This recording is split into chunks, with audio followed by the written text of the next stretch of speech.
जय हिंद दोस्तों।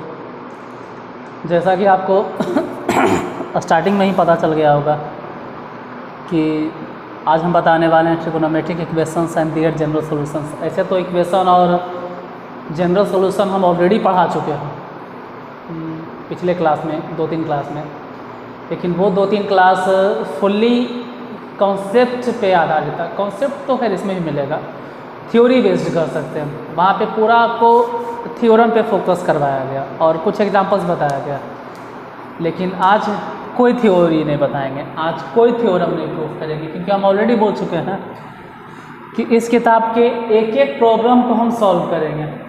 और जैसे 1 से लेकर 3 तक आपको देखने में लग रहा होगा कि 1 से लेकर 3 तक है, लेकिन हम पहले ही क्लियर कर देते हैं कि इस किताब का, इस एक्सरसाइज का क्वेश्चन नंबर 3 आप गूगल पे और यूट्यूब पे ऑलरेडी चेक कर लीजिए, इसका सॉल्यूशन आपको नहीं मिलेगा। क्लास तो बाद में आप देखिएगा, पहले आप सर्च कर लीजिए, और मिलेगा भी तो इस तरह से सॉल्यूशन बताया जाएगा जिससे आप सेटिस्फाई नहीं होइएगा। हो सकता है आप हो जाए, हम नहीं हुए, क्योंकि यहाँ पे अलजेब्रिक मेथड से या टी रेशियो की मदद से आपको प्रूफ करना, और ग्राफिकल मेथड से बहुत सारा देखे। कुछ बच्चे लोग बोला, कुछ पर्टिकुलरली फ़ोन करके बोला कि सबका सॉल्यूशन कोई नहीं बताते हैं सर, कुछ ये छोड़ देते हैं, कुछ वो छोड़ देते हैं। और सही बात है कि 1 से लेकर 3 तक आपको सिर्फ नज़र आएगा, लेकिन तीसरा नंबर क्वेश्चन में थोड़ा सा ट्विस्ट है, जो कि आसानी से साबित नहीं होता है किसी से भी नहीं। अभी नहीं कहते कि किसी से भी नहीं, लेकिन यूट्यूब की दुनिया में और गूगल की दुनिया में जो प्रूफ हुआ भी है, लोग जो बताए भी है, वो कहीं न कहीं उनके हिसाब से हो सकता है सही है, लेकिन वो तरीका ठीक है, काम चलेगा। एकदम गलत कहना भी गलत बात है, एकदम गलत भी नहीं कह सकते हैं, लेकिन हम जो बताएंगे वो ट्रिगोनोमेट्रिक इक्वेशन के हिसाब से बताएंगे। तो क्लास को स्टार्ट करते हैं। और देखिए, हम हमेशा कहते हैं कि हमसे गलती होता है और पक्का होता है, लेकिन हम जो गलती करते हैं वो मात्र कैलकुलेशन में, जैसे जोड़ घटाव गुना भाग। लेकिन अगर स्टेप ही गलती बता दें तो वैसी गलती के लिए तो अगर हाथ जोड़ के क्या पैर पड़ के भी अगर माफ़ी मांगेंगे ना, तो भी कम है मेरे लिए। गुना भाग में हल्का फल्का गलती हो सकता है, कोई भारी बात नहीं है, हमसे भी, हम भी इंसान हैं, आप एक तरह, तो किसी से हो जाता है, कोई भारी बात नहीं है। लेकिन फिर भी प्रयास कीजिए कि आप गलती ना करें, और गलती अगर हो तो सुधार लो उसको। जैसे पहले नंबर में वही है कि find the principal solution of the following trigonometric equation. तो यहाँ पर जो कर रहा है ना, फर्स्ट नंबर में वो कर रहा है फाइंड द प्रिंसिपल सॉल्यूशंस, यहाँ पे जनरल सॉल्यूशंस की तो बात ही नहीं किया। तो ऐसे सिचुएशन में अगर पहले का आंसर देखोगे तो सिर्फ प्रिंसिपल सॉल्यूशन बताना, और प्रिंसिपल सॉल्यूशन याद रहे कि 0 से 2 पाई के बीच में होता है, उससे आगे आप टप नहीं सकते हैं। जैसे फर्स्ट नंबर अगर क्वेश्चन देखोगे, पहली नंबर में ऊपर लिख लिया होगा फाइंड द प्रिंसिपल सॉल्यूशंस। ध्यान रहे कि यहाँ पे इसको अंडरलाइन कर लीजिएगा, principal solutions of the following trigonometric equation. Trigonometric equations, तो ठीक है, हम निकालेंगे प्रिंसिपल सॉल्यूशन, लेकिन मदद लेंगे हम उसका जनरल सॉल्यूशन का।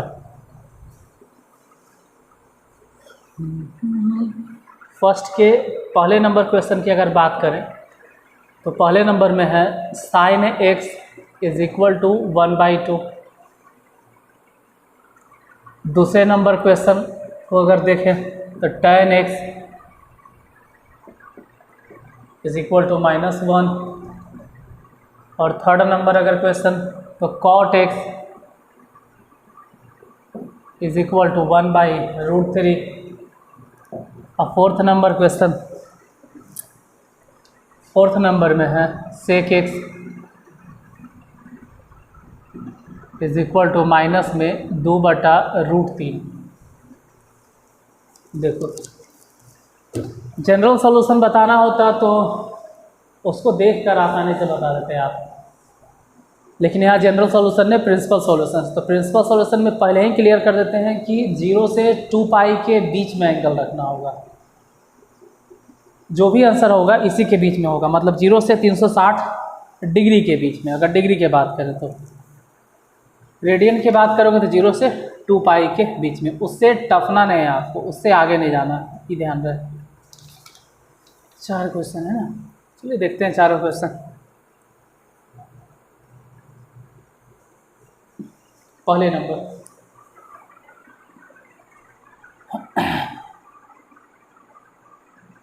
इसको डिवाइड कर लेते हैं, जो मैं आसानी से इसको सॉल्व कर सकूं। 4 हिसाब हो गया। पहले नंबर है साइन एक्स बराबर 1/2, तो साइन एक्स,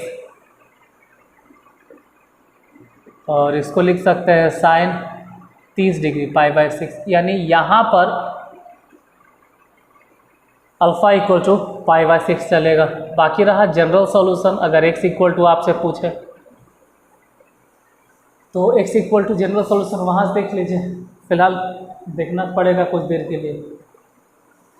जो -m देख रहे हैं ना, बाद में इसको उड़ा देंगे हम, इसका बार बार इस्तेमाल नहीं करेंगे। फिलहाल अभी लिखते हैं, तो जनरल सॉल्यूशन हो जाएगा mx या nx जो भी लिखो, mx प्लस में -1 to the power m into alpha, तो अल्फ़ा मैंने π/6। अब आपके पास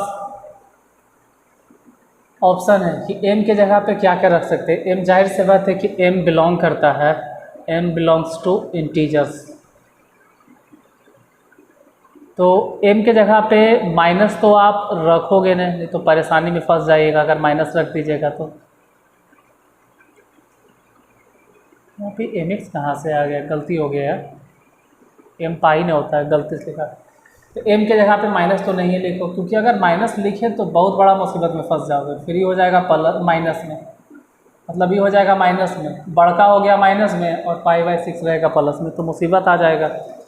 इसलिए m को जो भी मानना है वो बड़ा वैल्यू ही मानना है। तो क्या हम स्टार्ट करें, m की जगह पे 0 रखना,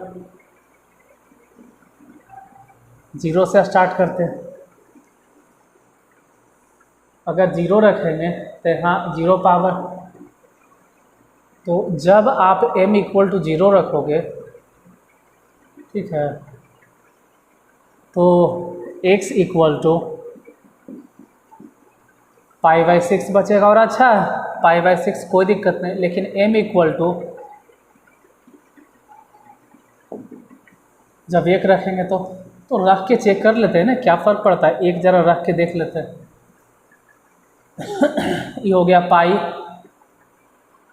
और यहाँ माइनस में π/6, मतलब वो सब जोड़ घटाव अपने से कर लीजिएगा कि x equal to pi minus में π/6, तो घटा बटा देख लेना, ये हो जाएगा 6 में से 1 गया तो 5 पाई अब बटा में 6। अभी तक ठीक है, अभी तक ही 2 पाई से छोटा है, क्योंकि 5 पाई में 2 से भागा देंगे, तो ठीक है, अभी तक सही चल रहा है। क्या m इक्वल टू और कुछ रख सकते हैं, 2 भी रखा जा सकता है, तो चेक करने में क्या जाता है, एक बार चेक तो कर लो। x इक्वल टू 2 रखेंगे तो ये हो जाएगा 2 पाई माइनस का सवाल है नहीं, क्योंकि अगर आप 2 रखते हो तो -1 पे पावर 2 हो जाएगा प्लस में, कहानी है ख़त्म। ये जो भी जोड़ोगे ध्यान से देखो, ये 2 पाई माने 360, और 360 में आप 30 डिग्री जोड़ तो बड़ा हो गया, तो नॉट पॉसिबल, ऐसा नॉट पॉसिबल, ये प्रिंसिपल सॉल्यूशन हो ही नहीं सकता है।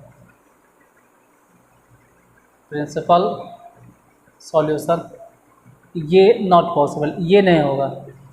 तो ठीक है, प्रिंसिपल सॉल्यूशन क्या क्या हो गया। अगर प्रिंसिपल सॉल्यूशन आपसे पूछा जाए कि प्रिंसिपल सॉल्यूशन क्या क्या लिखोगे, तो 2 गो आया, x के 2 वैल्यू आया, एगो तो आ गया π/6 यहाँ पर,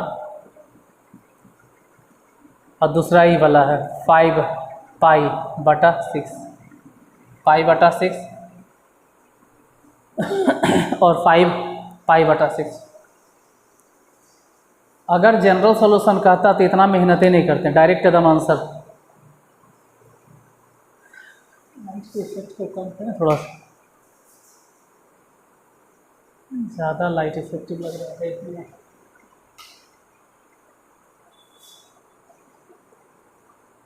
ये ठीक है, थोड़ा सा काला काला दिखेगा लेकिन ये इफेक्ट अच्छा है, यही रह देते हैं। चलो चलने दो इसको।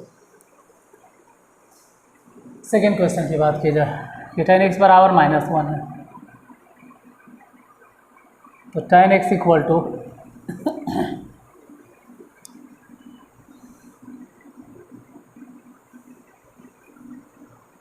ऐसे तो देखो, इतना भी अगर आप नहीं मेहनत करना चाहते हो, अगर इतना नहीं मेहनत करना चाहते हो तो और हम आपके लिए आसान कर देते हैं। इतना अगर नहीं मेहनत करना चाहते हो, थोड़ा सा समझते हो, अगर समझदार हो, मैथ समझ में आ जाता है तो हम और इसको थोड़ा सा छोटा कर देते हैं। इतना लिखे के झंझट ही ख़त्म। इसका स्क्रीनशॉट ले लीजिएगा, या समझ में आ गया तो बना लीजिएगा। चलो पहले सबको मेथड से सॉल्व कर देते हैं, फिर बाद में शॉर्टकट तरीका बताएंगे। पहले सबको मेथड से सॉल्व किया जाए। tan माइनस में π/4, पहले मेथड ही देख लो सभी, फिर शॉर्टकट तरीका बताएंगे ट्रिक से कि कैसे बनाना है जल्दी में समझ कर। तो यहाँ पर अल्फ़ा इक्वल टू जो चलेगा वो है माइनस में π/4। इसके लिए अगर जनरल सॉल्यूशन देखोगे तो ढूंढ लो कि जनरल सॉल्यूशन क्या है, उधर देख लीजिएगा। tan के लिए जनरल सॉल्यूशन nx या mx जो भी आप लिखना चाहो, n लिखो m लिखो, क्या फ़र्क पड़ता है। मान लो m लिखें और x बोल रहे थे पाई और प्लस में अल्फ़ा, लेकिन यहाँ तो माइनस में π/4 है तो माइनस m सही है। तो आंसर तो यही सही है, लेकिन ये जनरल सॉल्यूशन के लिए m ध्यान रहे कि m कहाँ से बिलोंग करता है, इंटीजर से m। तो आप m का वैल्यू पुट कीजिए। व्हेन m बराबर 0, क्या m बराबर 1, m बराबर 2, ये सब रख के चेक कर सकते हैं, एक एक करके चेक करते हैं। पहले 0 रखते हैं, तो अगर 0 रखेंगे तो कहानी है ख़त्म, फिर तो कहानी है चौपट। क्योंकि अगर 0 रखोगे तो x इक्वल टू आ जाएगा माइनस में π/4, माइनस π/4 ये प्रिंसिपल सॉल्यूशन नहीं हो सकता, क्योंकि प्रिंसिपल सॉल्यूशन जो भी होगा वो 0 से 2π के बीच में होगा, माइनस वाला नहीं हो सकता, ये तो नहीं होगा। 1 रखें, रख के देख लो, x equal to pi minus 1 रखे तो ये π/4, इसको नीचे लिखेंगे, घटा बटा देख लो तो ये हो गया 3π/4, आई चलेगा, इसमें कोई दिक्कत नहीं है। m इक्वल टू ज़रा 2 रखें तो देखेंगे x इक्वल टू क्या है। जैसे ये तो नॉट पॉसिबल, ये वाला ठीक ठाक लग रहा है। देन x इक्वल टू क्या होगा, तो x इक्वल टू फार्मूला क्या होता है, अगर m बराबर 2 है तो यहाँ रखो, तो 2π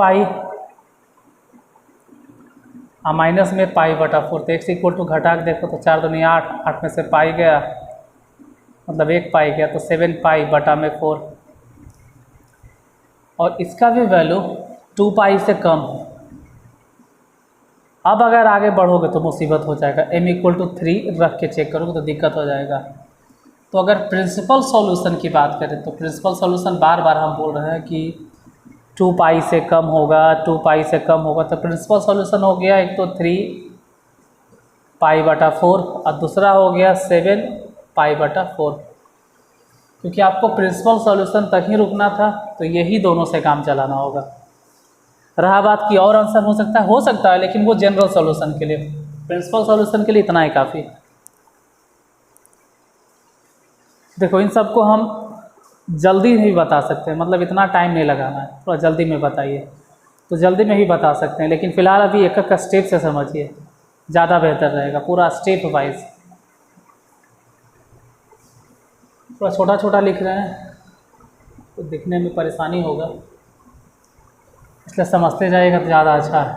cot x is equal to 1/√3, तो कॉट में ही अगर कोई पूछ दे आपसे कि कॉट कितना डिग्री का मान होता है, तो कहेंगे 60 डिग्री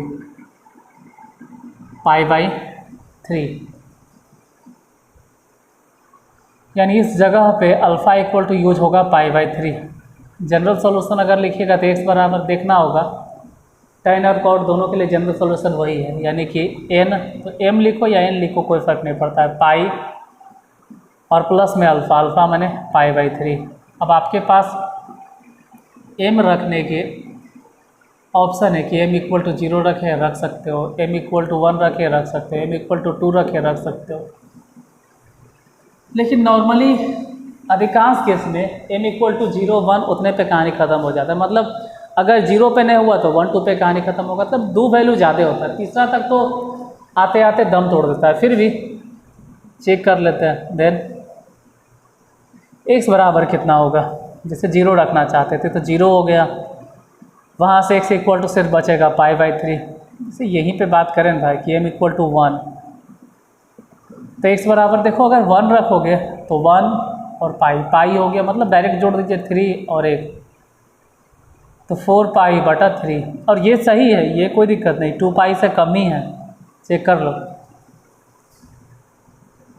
से 4 में 3 से भागा देंगे तो 1 से थोड़ा ज़्यादा आएगा, 2 तो नहीं ना आएगा। देन इसको चेक करते x इक्वल टू, मान लो अगर 2 रख देते m के जगह पे 2, तो 2 रख देते तो 2π, यानी 3 दूनी 6 और 1 7π/3। और ये जो लिखे ना नॉट पॉसिबल, क्यों? 7 में 2 से भागा, मतलब 7 में 3 से भागा देखो तो 2 से बड़ा हो जाएगा, 2π से ज़्यादा नहीं होना चाहिए। हम बार बार कह रहे हैं कि प्रिंसिपल सॉल्यूशन 2π से कम ही होता है, 2π से कम ही होता है, तो खैर गया काम से आपका। तो अगर फिर से पूछें कि इसमें प्रिंसिपल सॉल्यूशन बताइए,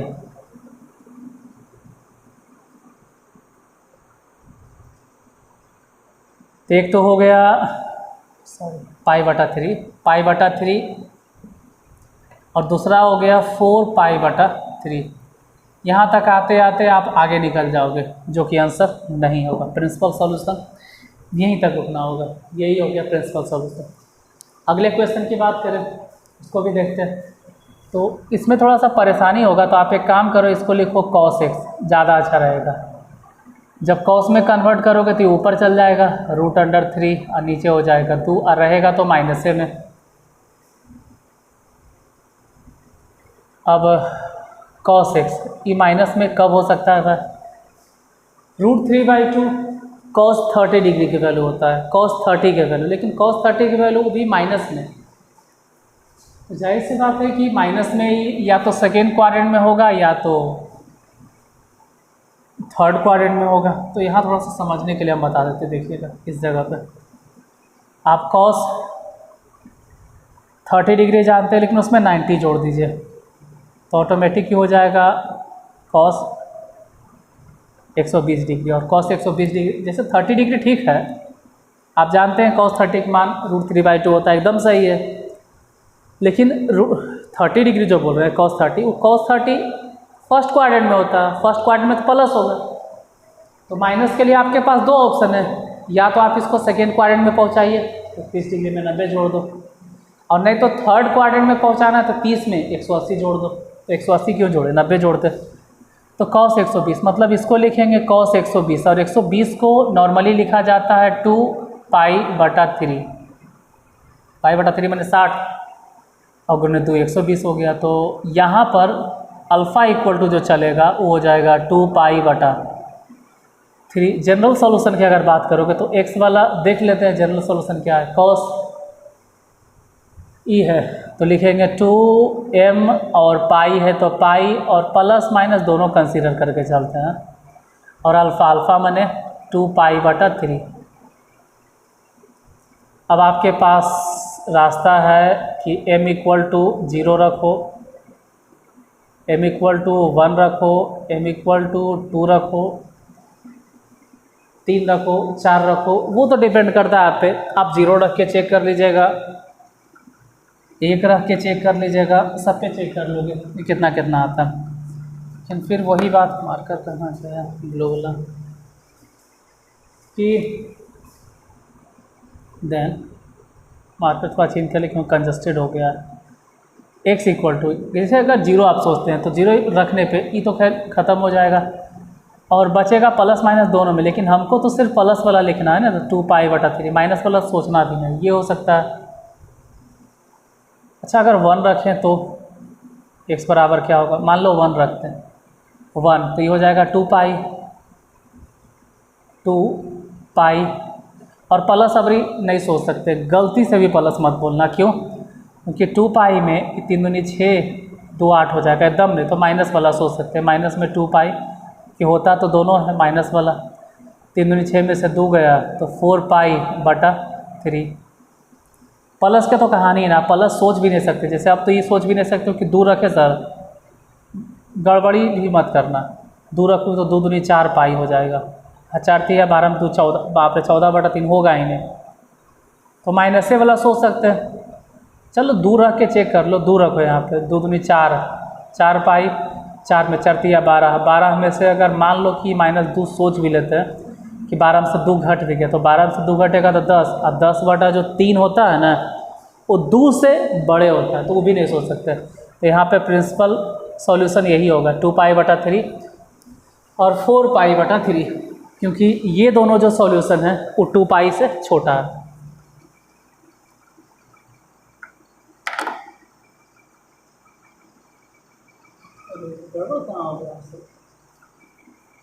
आंसर नहीं आ रहा, आंसर तो सब आ गया, इसमें कहाँ गलती हो गया?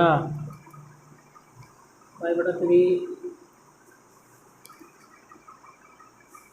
ठीक है, 4π/3 सही है। पहले का आंसर क्या है? π/6 सही है, π/6 सही है। दूसरे का 3π/4 7π/4 सही है। तीसरे का π/3 और 4π/3। चौथा में कहाँ गलती हो गया? sec x बराबर 120, 120 तो लिखे हैं 120, तो गलती ना। जनरल सॉल्यूशन 2m पाई, जीरो रखें तो 2π/3। गलती हो गया हमसे, क्वेश्चन एक और देखा।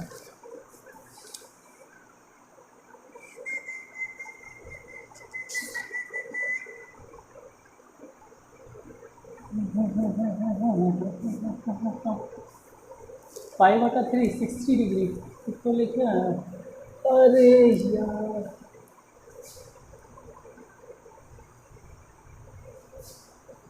है ना, माइनस है, सही है, ठीक तो लिखे हैं। तो π/3 मतलब 60 और दूनी 120, तो कहीं तो गलती हुआ नहीं, तो गया कहाँ, आंसर नहीं आ रहा। 5π/6 कैसे आएगा?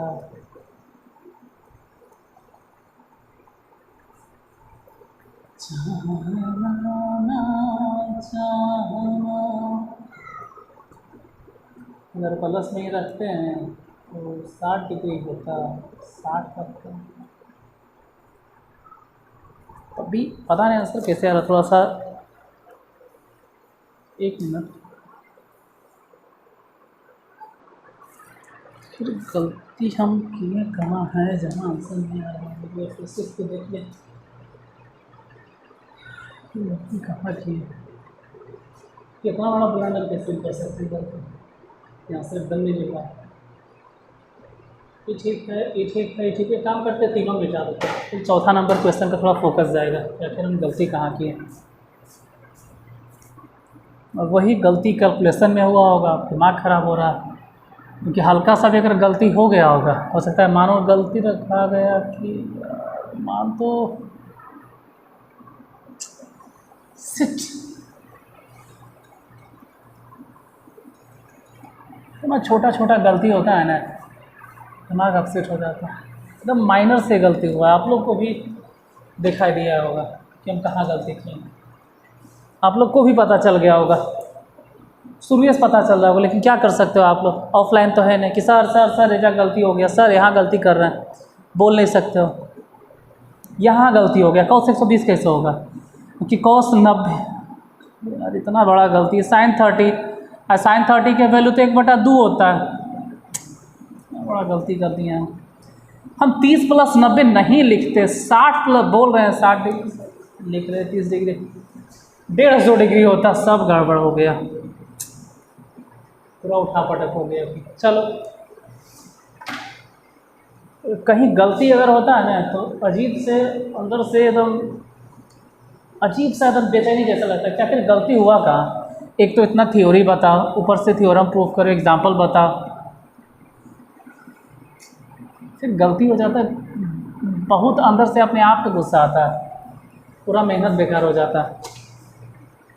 देखो सब चीज़ सही चल रहा था, थोड़ा सा गलती हो गई, इसको cos x लिखते हैं तो उसको ऊपर लिखते हैं माइनस में √3/2, और cos 120 नहीं होता, गलती से cos 120 के cos 150 डिग्री होता है। आप निकाल कर चेक कर लीजिएगा, cos 150। इसे इतना तो फिक्स है कि 60 डिग्री का वैल्यू है, आप लोग भी जानते हैं कि cos 60 का वैल्यू हम 30 कैसे लिख रहे हैं, cos 60 का वैल्यू है, नहीं cos 30 का वैल्यू है, तो cos 30 का, फिर भी गलती, फिर भी 120 नहीं होगा, 150 डिग्री होगा, cos 150 डिग्री। क्यों? क्योंकि cos 150 डिग्री अगर लिखेंगे तभी ना, वही गलती कर दी है cos, तभी तो इसको लिखेंगे कि 90 प्लस 60, और cos 90 बदला जाएगा sin 60 में, और sin 60 की वैल्यू होगा √3/2, वो भी माइनस में, क्योंकि 150 डिग्री है और वो cos का घर नहीं है, इसका घर नहीं है, तो जो भी आप निकालोगे माइनस में, यानी कि यहाँ हमको लिखना चाहिए था cos 150 डिग्री, और 150 डिग्री को लिखते हैं π/6, मतलब 30 डिग्री, और गुने में कर दो 5, यहीं पे गड़बड़ हो गया, 150 डिग्री आता है। हाँ, तो अल्फ़ा बराबर हो जाता 5π/6। अब जनरल सोल्यूशन पहले लिखिए कि x इक्वल टू, तो देख के लिखो ना भाई कि 2m पाई, अब प्लस माइनस में अल्फ़ा उठा लो, काहे का अल्फ़ा, अल्फ़ा मने 5π/6।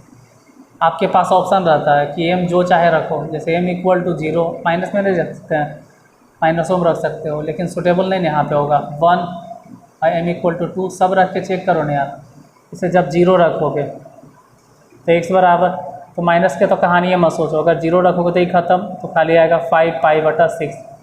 अगर 1 रखेंगे तो 1 भी रखेंगे ना, अगर 1 भी रखेंगे, मान लो अगर 1 रख भी दिए, 1 अगर रख भी दिए, तो देखो दोनों ऑप्शन चल रहा है, इसलिए लिख नहीं रहे, अगर 1 रख भी दिए तो 2π 6 में गुना हो जाएगा, तो 6 दूनी 12, ध्यान से समझो, 6 दूनी, जैसे यहाँ पे 1 रखें, इनके जगह पे कितना 1 रखेंगे तो 2π होगा, 6 से गुना होगा, 6 दूनी 12, तो 12 में अब 5 जोड़ने के बारे में सोचवे मत करो, क्योंकि 12 5 फिर 17 हो जाएगा, तो जोड़ तो सोचवे मत करो, यहाँ घटेगा, तो 6 दूनी 12, जैसे 5 घट गया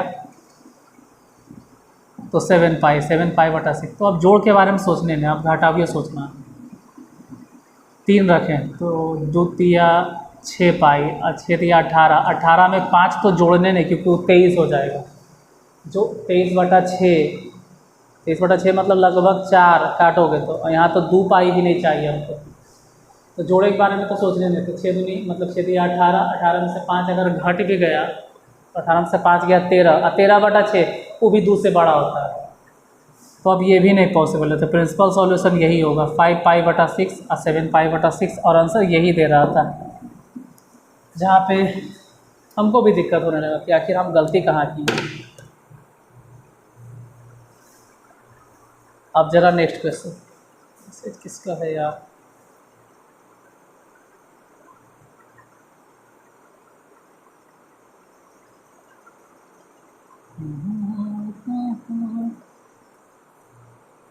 अगला नंबर, इसका दूसरा क्वेश्चन। इतने में तो टाइम 29 मिनट हो गया पहले नंबर में।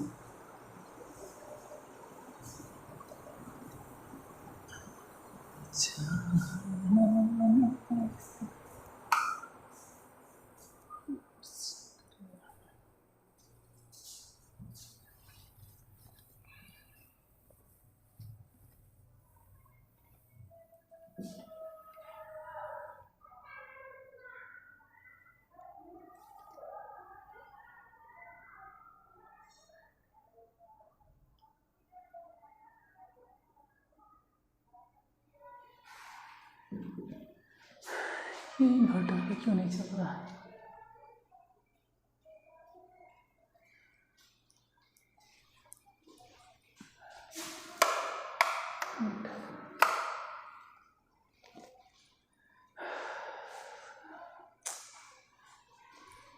देखिए नेक्स्ट लाइन कट गया।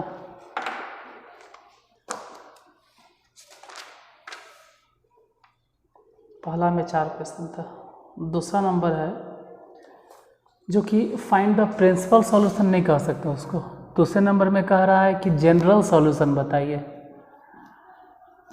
General solution. सेकेंड क्वेश्चन की अगर बात करोगे तो वहाँ पे जनरल सॉल्यूशन के बारे में पूछ रहा था। जनरल सॉल्यूशन थोड़ा सा ज़्यादा आसान होता है प्रिंसिपल सॉल्यूशन की तुलना में।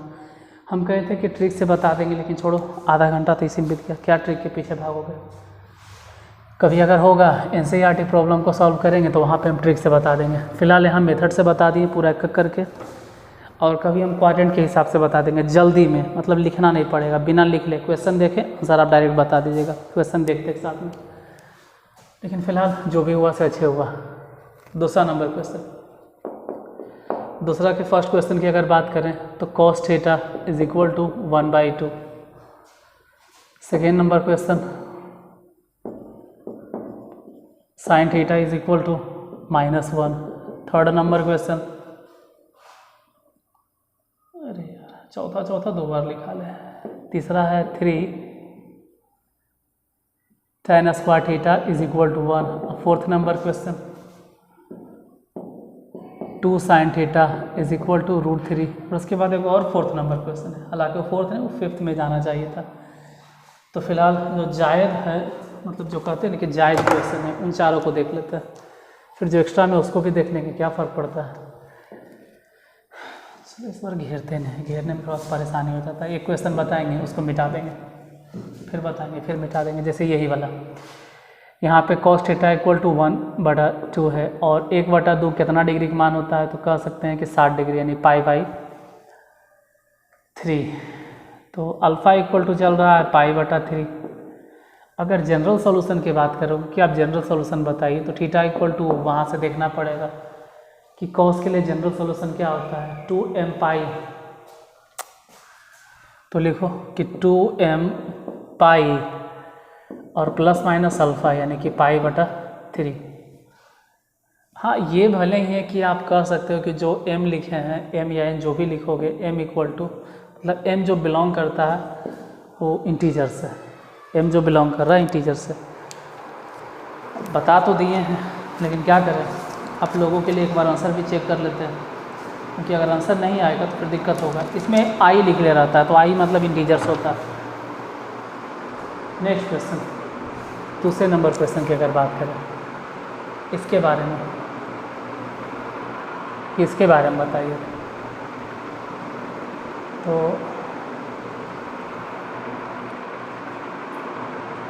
sin थीटा इक्वल टू -1, तो आप लिख सकते हैं कि sin theta equal to sin 90 degree, लेकिन माइनस है। तो एक बात समझ में आ गया कि अल्फ़ा इक्वल टू माइनस में π/2।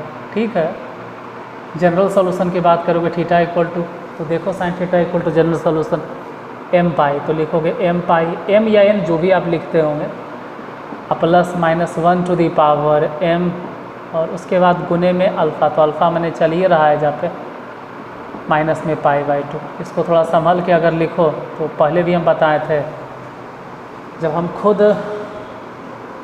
किसी और किताब से बता रहे थे या खुद से बता रहे थे, तो वहाँ पे हम बोले थे कि -1 टू दी पावर m +1, क्योंकि यहाँ से माइनस आ गया तो इधर से बचेगा π/2, और यही आंसर होगा।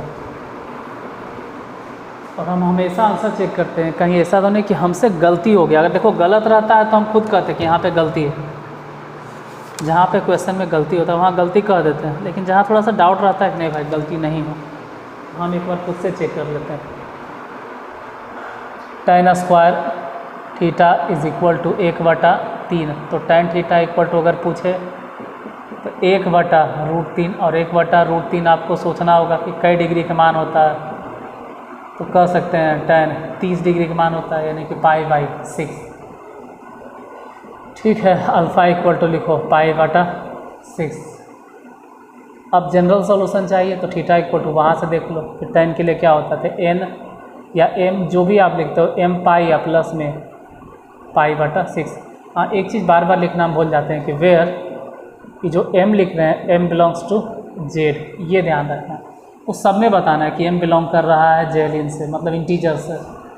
इसी जगह की अगर बात करें तो साइन थीटा इक्वल टू √3/2, तो ठीक है √3/2। तो साइन थीटा इक्वल टू, एक लाइन और बढ़ा दो, √3/2 साइन 60 डिग्री के मान होता है π/3। जनरल सॉल्यूशन की अगर बात करोगे तो साइन में देख लो जनरल सॉल्यूशन, m पाई और प्लस -1m और गुने में π/3, जहाँ लिख दीजिएगा कि m जो है m बिलोंग्स टू जेहलिन। तो मेरे हिसाब से तो जो जायज़ है 4 क्वेश्चन हो गया, लेकिन एगो एक्स्ट्रा इसमें दिल है। अरे तो एक्स्ट्रा देना ही था तो उसको क्वेश्चन नंबर 5 लिखते, चौथा क्यों लिख दिए? मतलब चौथा लिखने का क्या तात्पर्य है? इसमें एक और दिल है चौथा, वो चौथा नहीं पचमा है, कहते हैं ना मिस प्रिंट है इसका। इस किताब में बहुत सारा चीज़ जो है ना गलती से, गलत मिस्टेक जो भी आप बोलो, प्रिंट हो चुका है।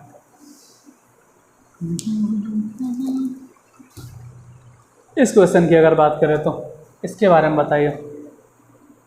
तो साइन x और साइन में ही सोचना है, तो डायरेक्ट लिखो ना, उतना सोचना क्या है, 60 डिग्री, वो भी अंदर में कर दो -π/3, तो अल्फ़ा इक्वल टू चलेगा माइनस में π/3। जनरल सॉल्यूशन की अगर बात करोगे कि x इक्वल टू बताइए, तो सब में तो थीटा था, ex जैसा है, तो x इक्वल टू वहाँ से देख लेंगे m पाई, तो m पाई, अब प्लस में तो प्लस -1m है तो m लिखेंगे, और उसके साथ गुना है माइनस में π/3। इसको थोड़ा सा अगर सॉल्व कर लिया जाए तो m पाई और प्लस -1m और e माइनस यहाँ से हटा के इसके साथ भेजो तो -1, जैसे कह सकते हैं ना माइनस है मतलब -1 है, तो -1 गुना है तो -1 एजा भेज दो ना भाई, तो -1 पे पावर पहले m था और e -1 इसमें गुना कर दिए, तो इतना हो गया। कैसे देखो, कैसे के लिए यहाँ समझो, मान लो -1m है और कहे कि -1 से गुना कर दो, तो -1 और -1, इस पे 1 पावर, यहाँ m पावर। हम लोग जानते हैं कि गुना में पावर जोड़ता है तो m+1, वही तो हम लिखे हैं यहाँ पर, और गुने में रह गया π/3 प्लस में। यही एक एक्स्ट्रा क्वेश्चन था जिसको आप नाजायज़ कर सकते हैं, या तो कह सकते हैं कि गलती से गलती हो गया प्रिंट करते वक्त, कुछ तो हुआ। अब आते हैं 3rd नंबर क्वेश्चन, जो कि आज के क्वेश्चन का मुद्दा है, सॉरी आज की वीडियो का मेन मुद्दा है, जिसके ऊपर हम शुरू में ही बोले थे कि 3रा नंबर क्वेश्चन, ट्रिगोनोमेट्रिक इक्वेशन और फंक्शन का इस्तेमाल करके सॉल्व करना इतना आसान नहीं है। आप गूगल पे सर्च करके देख लीजिएगा, केसी सिन्हा एक्सरसाइज फलाना ढकाना, क्वेश्चन नंबर फलाना ढकना, बहुत सारे वैसे फेमस प्लेटफॉर्म हैं जिसका ऐप भी चलता है। वो इक्वेशन की मदद से सॉल्व नहीं कर पाएगा, तो पक्का बताते हैं। ग्राफिकल मेथड से आपको जो भी बता दें, इक्वेशन से सॉल्व कर पाना कोई मामूली बात नहीं। इसको है बहुत हल्का हिसाब, लेकिन वही दिक्कत है कि हल्का होने के बावजूद भी इसको कोई सॉल्व नहीं किया, और इसीलिए आधा घंटा से ज़्यादा होने के बाद भी हम क्लास ले रहे हैं कि नहीं भाई, तो दूसरा कोई नहीं किया हम भी नहीं करेंगे, तो आपको लगते रहेगा कि ये भी सिर्फ फेंकते हैं। क्वेश्चन नंबर 3rd, इसको भूल जाइए सर।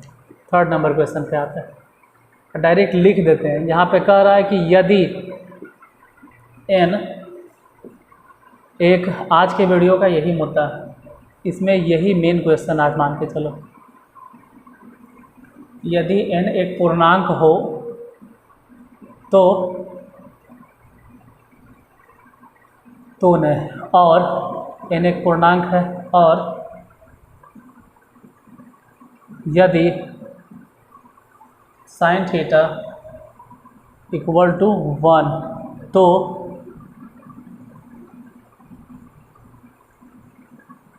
सिद्ध करें कि अब सिद्ध करना क्या है वो भी ज़रा ध्यान दीजिए। सिद्ध करें कि theta is equal to 4n+1 into π/2।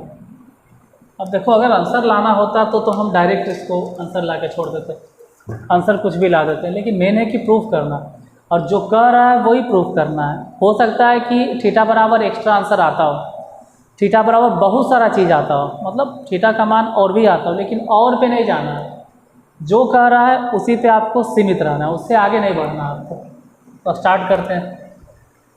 Question में दिया गया है, एक बार थोड़ा देख लेते हैं, क्योंकि आज की वीडियो का यही मुद्दा है, कहीं ब्लर ब्लर तो नहीं हो गया, कहीं धुंधला उंधला तो नहीं दिख रहा है, क्योंकि आज इसी पे मेन फोकस करना है, जिसमें अच्छा टीचर की हालत ख़राब हो जाता है। और स्टूडेंट तो फिर स्टूडेंट हैं आप लोग। Sine theta equal to 1। अब आप इसको डायरेक्ट अगर लिखोगे ना कि साइन π/2 सर साइन 90 डिग्री, तो नहीं प्रूफ कर पाओगे। आंसर आ जाएगा, आंसर में कोई गलती नहीं, कोई डाउट नहीं, लेकिन प्रूफ शायद एक आध स्टेप ज़्यादा चलेगा, ऐसा नहीं कि नहीं प्रूफ कर पाओगे। नेक्स्ट क्लास में अगर टाइम रहा मेरे पास तो हम वैसे भी प्रूफ कर देंगे, लेकिन फ़िलहाल अभी टाइम नहीं है, थोड़ा जल्दी प्रूफ करना है। तो हम इसको साइन थीटा को ऐसे लिख सकते हैं, 1 है ना, तो आप लिखिए cos 0 डिग्री। cos 0 डिग्री की यही मान होता है। और इसको अगर तोड़ना चाहो तो इसको भी cos में लिखो, इसको आप लिख सकते हो cos 90 minus theta is equal to cos 0 degree. यहाँ पे ट्विस्ट होगा और बहुत बड़ा ट्विस्ट होगा यहाँ पर, और यही चीज़ अधिकांश को प्रॉब्लम करता है। अधिकांश स्टूडेंट ने, टीचर की बात कर रहे हैं, आप cos थीटा लिखो या cos माइनस थीटा लिखो, दोनों में कोई फ़र्क नहीं पड़ता है। मतलब हम ये कहना चाह रहे हैं कि cos a माइनस बी के आप फॉर्मूला एक बार रखिएगा और एक बार cos b माइनस a के फॉर्मूला रखिएगा। अब देखना कि क्या दोनों फार्मूला अलग अलग आता है। cos a माइनस बी के फॉर्मूला और cos b माइनस a के फॉर्मूला अगर किसी को नहीं मालूम है, कोई कभी मैथ पढ़वे नहीं किया है त्रिकोणमिति, तो हम बता देते हैं। cos a into cos b plus में sin a into sine b, इसका फॉर्मूला देखो, cos b into cos a plus में sin a into sine b। तो कहाँ से लगा आपको की दिक्कत है? दोनों देखिए एक ही चीज़ है, cos a into cos b। नहीं sir, cos b into cos, क्या फ़र्क पड़ता है यार, ऐसे भी लिखे वैसे लिखे, दोनों तो एक ही चीज़ है। साइन b लिखें साइन a लिखें, क्या फ़र्क पड़ता है? तो यही फ़र्क नहीं पड़ता तो यहाँ भी नहीं पढ़ना चाहिए। जब वहाँ नहीं फ़र्क पड़ रहा तो यहाँ भी नहीं पड़ेगा, जो अब हम लिखेंगे तो इस जगह पर भी फ़र्क नहीं पड़ेगा। मतलब थीटा माइनस π/2 लिखें तो किसी को कोई फ़र्क नहीं पड़ना चाहिए, इस जगह पर भी। नहीं समझ में आ रहा है सर? तो देखो,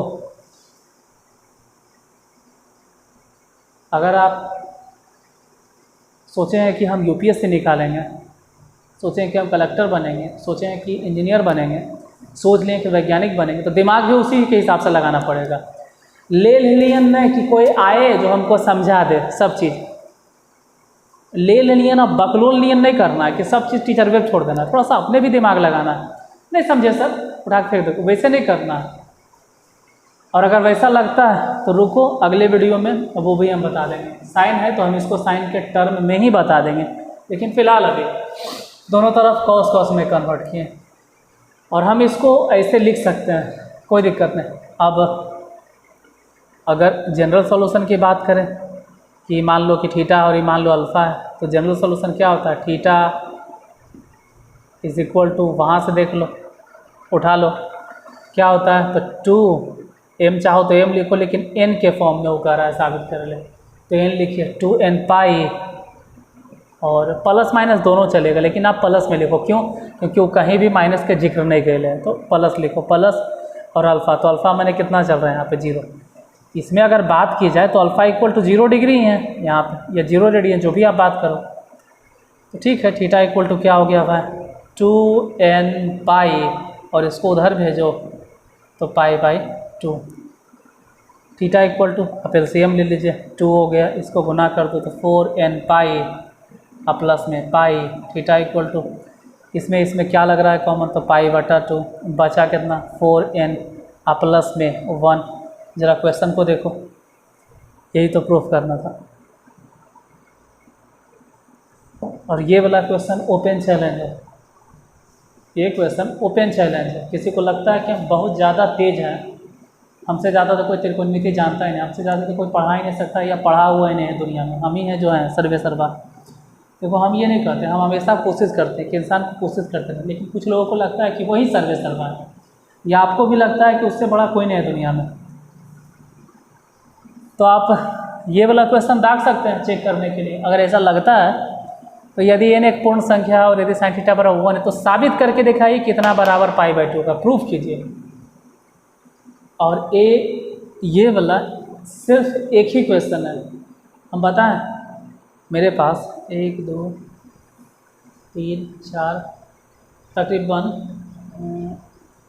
लगभग में मान के चलो 10 पब्लिकेशन की किताब होगा।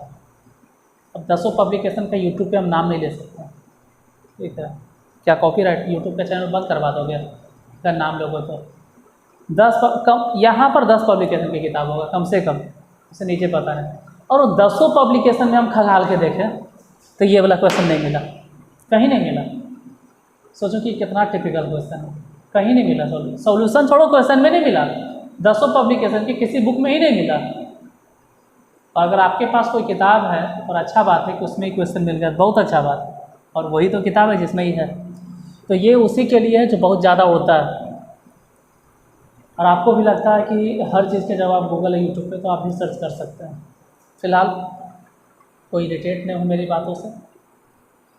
इसके आगे का जो भी प्रॉब्लम है वो बताने से पहले कुछ हम थ्योरी बताएंगे, कुछ एग्जांपल्स बताएंगे, इसके बाद जो प्रॉब्लम है वो बताएंगे। तो मिलते हैं फिर कल, और कल ये किताब वाला प्रॉब्लम नहीं चलेगा, कुछ एग्जांपल्स हम अपनी तरफ से बताएंगे, उसके बाद आपको बुक वाला प्रॉब्लम बताएंगे।